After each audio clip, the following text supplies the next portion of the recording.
Bro, hari Senin tanggal 15 Juni tahun 2026, saya menghadiri sebuah diskusi yang dikemas dalam sebuah dialog kebangsaan yang dilaksanakan oleh teman-teman dari kampus Universitas Muhammadiyah Makassar. Dalam diskusi itu tampil sebagai pemateri utama adalah Saudara Tio, Ketua BEM UGM tahun 2025, yang konon kabarnya dikenal sebagai tokoh sentral dari sekelompok mahasiswa, yang seakan-akan mewakili seluruh rakyat Indonesia, menyampaikan aspirasinya yang secara tegas meminta pemerintah menghentikan MBG, kemudian meminta supaya harga BBM non subsidi Pertamax yang untuk orang kaya juga diturunkan, akan melaksanakan aksi reformasi jilid 2 yang di dalamnya tercium usaha-usaha untuk menggulingkan pemerintahan yang sah.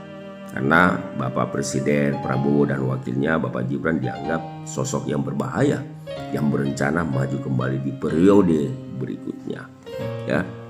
Alhamdulillah, saya penasaran, saya terkadang dikritik seakan-akan hanya bisa berbicara di medsos dan tidak berani bertemu dan diskusi dengan Tio.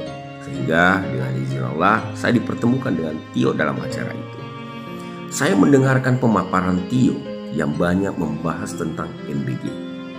Tetapi izin, dengan sangat terpaksa saya harus menyampaikan kepada kalian semua, termasuk kepada Tio, kekecewaan saya terhadap pemaparan Tio mengenai MBG. Jujur, saya menganggap Tio adalah sosok yang tidak memahami tujuan MBG. Tio tipe orang yang tidak membaca aturan-aturan soal BGN dan MBG. Sehingga di kepala Tio, tujuan pelaksanaan program MBG cuma satu, yakni pengentasan masalah stunting. Sehingga dia menyampaikan kepada saya bahwa mengapa Pak Prabowo atau pemerintah dalam distribusi MBG ini juga dilakukan kepada anak-anak SD, SMP, dan SMA. Karena menurut dia seharusnya hanya anak-anak di bawah umur 5 tahun. Ini tentunya pemahaman yang menyesatkan dan mengecewakan. Dan saya rasa Tio di Makassar sedang mempermalukan dirinya sendiri dengan cara menyampaikan pemahamannya tentang MBG. Saya cuma mau katakan bahwa Tio harusnya kembali merenung, kemudian belajar kembali membuka aturan-aturan soal BGN tentang Perpres nomor 83 tahun 2024 tentang BGN itu sendiri.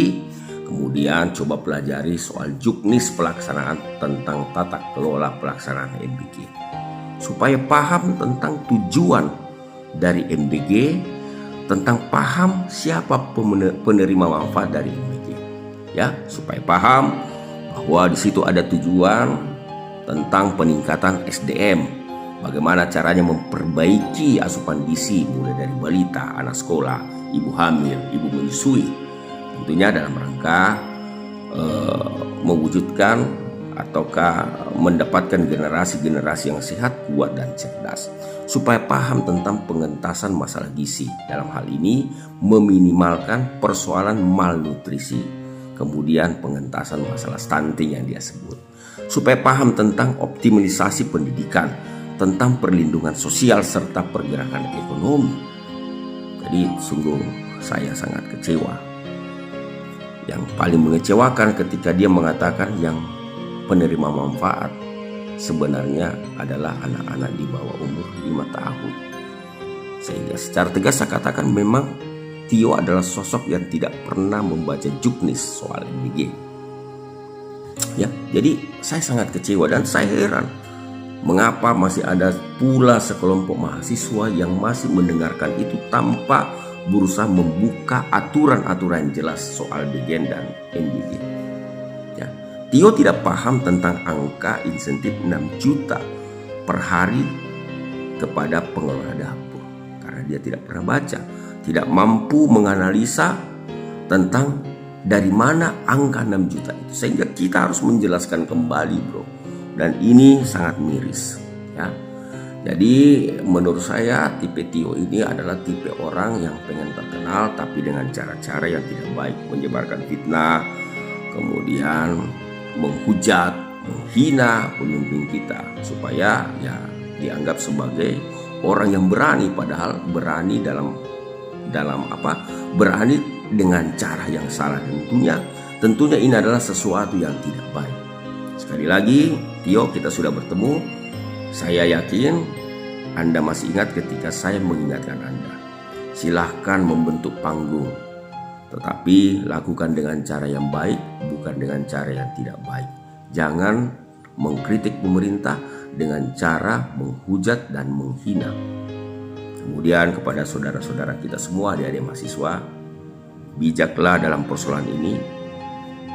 Selalu mengklarifikasi, membaca literatur supaya kita tidak disesatkan oleh kelompok-kelompok kaum Khawarij untuk berusaha menjatuhkan pemerintahan yang sah dengan cara yang tidak baik.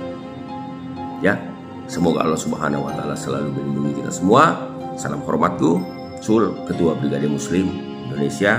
Assalamualaikum warahmatullahi wabarakatuh.